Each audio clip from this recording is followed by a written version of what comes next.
didn't necessarily win a popularity contest by any means, but a good friend of my head coach, Danny Dichio, got himself the opportunity of a lifetime back in 2007. Give me a Is that the grade. transition? Yeah, give me a grade. How's that? Well, I don't know who Danny Dichio is. Oh, what? Then it's a 10 out of 10 because it now you're like, oh man, who is this guy? I wonder what his opportunity was, right? Well, I mean, you've definitely sparked the curiosity. There it is, baby. I've done my job. So let me go and take you back before the days of dominance, the treble winning sides, the international superstars. Before all of that, Toronto FC, they were really bad. Like, really bad. Joining the league in 2007 as the league's 13th team in the Eastern Conference. They ended up in the Eastern Conference, but overall, they were the 13th team. They were one of the first teams to actually play in their own soccer-specific stadium in their expansion. Funny enough, as soon as they came in, BMO Field was erected, and they were playing in it from day one. Fantastic. All of this put together, hopes were really high for Canada's first involvement in the U.S. soccer landscape. A little bit of a preamble because I think it's pretty funny. Before the season kicked off, they took part in the Carolina Challenge Cup. They played against Houston in the first game and lost. And then they played one other MLS side in the Charleston Battery. That other MLS side they beat, earning their first ever win against an MLS side. Connor, I'm going to ask you to unmute. Can you guess which team that was? Yeah. Was it Red Bull? It absolutely was the New York Red Bull, who once That's again so Metro. have given a team or a player their first something. So Toronto FC got their first ever win against the New York Red Bulls in 2007 in the preseason. I just thought that was funny because there's a little trend that we've been noticing as we go through MLS history. Super funny, super fun. But yes, they did go on to beat the Charleston Battery before starting the MLS season, meaning that they were 2 wins on the bounce getting into the regular season starting. And that means that they had a ton of hope entering the season. And to be fair, they had a really decent team to do it. I looked up their roster. MLS experienced coach Mo Johnston was leading this Toronto team. Canadian international Greg Sutton at 29 years old stood between the sticks. And they had experience all over the park. Kevin Goldthwait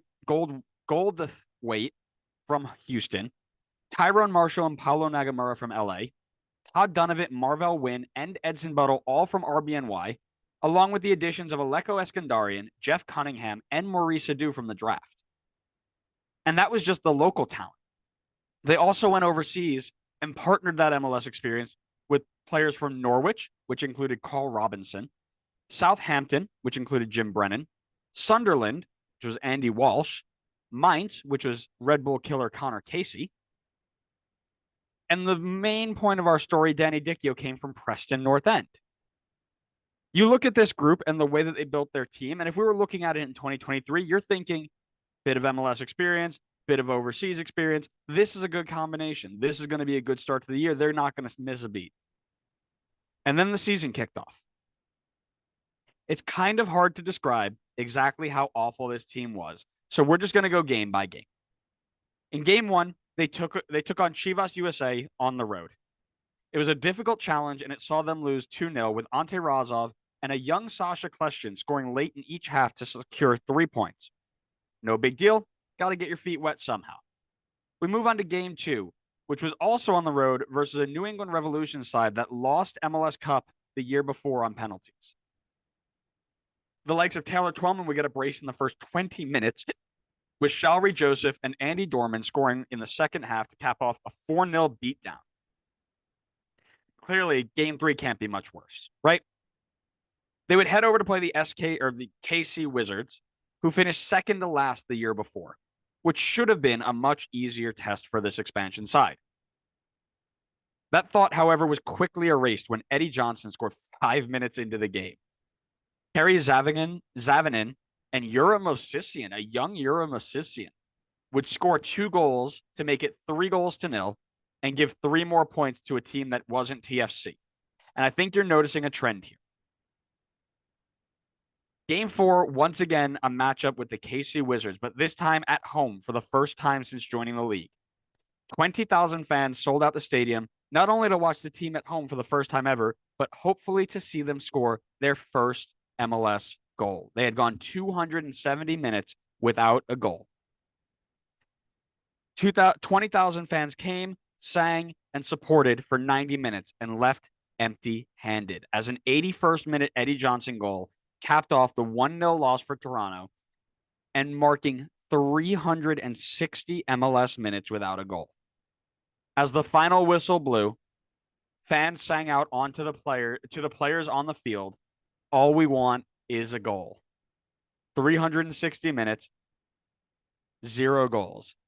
Truly, I can't think of a worse start to a year. Even like the crazy bad FCC years had some goals involved. No matter the successes or failures of this club, however, the show must go on. And next up, the Chicago Fire. Back home at BMO Field, I found an article written by Richard Whittle, which recalls the weather being sunny, but not too hot and not too warm.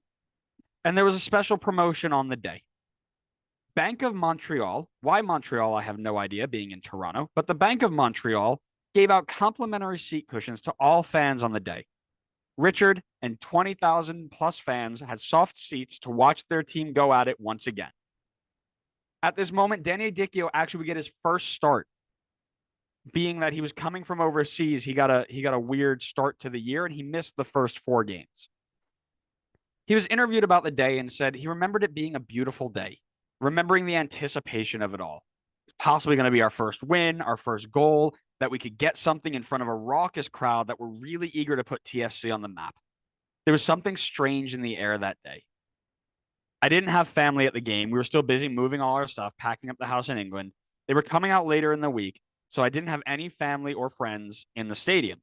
I do remember, though, that the group as a whole were pretty nervous, and even the staff. They were a little bit apprehensive and anxious about getting the first win and the first goal. From that, you knew that this game was going to be different, and it was. The play was flowing, the players were creating chances, and the fans in the stadium could tell that day that after 360 minutes, TFC were going to get their first goal. And 24 minutes into that game, the fans got their wish. Marvell Wynn served a short ball into Edson Buttle, who's back to goal in the box. His first touch falls to Maurice Adu, who plays it right back into Adu, striding into the box. He squares up, lays a ball back into a wide open Danny Dichio, who taps past the keeper into the net for Toronto FC's first ever MLS goal, 384 minutes into their existence. The crowd went ballistic. The announcer on the call gave a memorable line that I really want to repeat here. Minute 24, May 12th, Danny Dichio, goal number 1, Toronto, Bedlam in Canada. And it matched perfectly to what was being seen in the shot. And then the camera cut wide and it happened.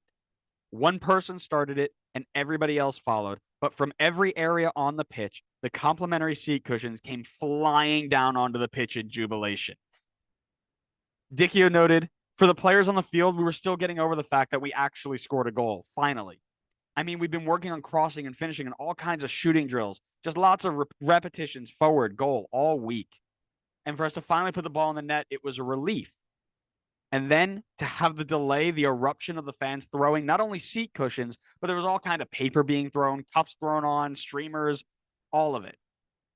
You kind of step back and just for a moment say, wow, this is a really unique moment, not just in my career, but also in the history of the club and the players that were on the field that day. Even the Chicago players were a little bit taken aback by what was going on. I spoke to a couple of them afterwards, guys that have come to our club like Chad Barrett or the likes of Jim Curtin, who was playing that day and now coaches for Philly, who said he'd never been involved in an environment or atmosphere like that in his career. The game would eventually be paused so that the pitch could be cleared of the cushions and all the other debris, but TFC would not only score their first goal, but also get their first win on a 3-1 result against the Fire at home. And what better way to celebrate your first goal for your new club? Of course, it's getting sent off 20 minutes later for getting into a fight with another player right before halftime. When asked about the moment and if it was lost on him in the middle of the game, he responds, no, not at all. I wasn't a massive goal scorer throughout my career. I was mainly a guy that set people up, assisted, notched the odd goal, held the ball up. I've scored important goals in different stadiums, but to score a goal like that, which wasn't my most exquisite goal, it was bundled in really. It was one of the most important goals in my career because of the value of it and the way we still talk about it. And the fans continue to sing songs because it's such an important mark. Not just because it was me. I'm still very fortuitous that it was. It was just me being in the right place. But to have the fans understand how much the goal meant to them as a club and putting us on the map. And then we scored that first goal that we actually achieved it as a team. It meant more than anything. While not many will remember the story of the first TFC goal, those in attendance for the Danny Dichio goal know that they saw history that day. A goal that will go down in the memory bank right next to every mesmerizing win and agonizing loss. But you can be sure that every Canadian championship, every treble, everything in between, it all started with a Danny Dichio goal and 20,000 flying seat cushions. So I've got two things. So I know you had mentioned at some point about Bank of Montreal. So if I don't have this mistaken, I do believe Bank of Montreal is BMO, hence why they did the Oh, that hence why would they did make the sponsorship. sense. Yeah, Oh, look because at you being smart. I looked it up before because I know that I think at the moment they sponsor two fields in MLS. They do. They sponsor LAFC as well. Yeah. So I was curious about it. I was like, oh, I wonder what BMO stands for. The other thing is a question for you. I think you'll have the answer to it. At this point with Toronto, are they the first Canadian team in MLS? Did Montreal and Vancouver not exist yet? Correct. They were the first team in. Okay. Vancouver joined a couple years later, and then Montreal with them at the same So, time. so then maybe that's why Bank of Montreal sponsored them, just considering they were the first. But I Totally imagine if like fair. Montreal and Toronto joined at the same time, you got to sponsor Montreal over Toronto, right? Right, right. Well, that's what it did because there's such a big rivalry between the two. I'm like, why? It doesn't make sense. But they still sponsor the stadium, so Well, maybe yeah, I it's a mean, maybe it's just commitment at this point.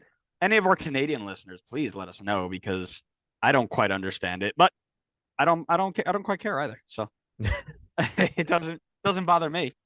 Um, yeah, some really cool stories there. I mean, these are the ones that you go back and when you look at, everybody who loves the Europeans are always like, oh, look at this first goal for this first player, like the Wayne Rooney goal they play on repeat after every single Premier League game. It's like, okay, we get it. He scored a goal for Everton and Everton the best, whatever. But nobody talks about the Dichio goal and the seat cushion. That's the stuff that we should be talking about, right? That's the stuff we should be pushing in front of everybody because that's where it starts.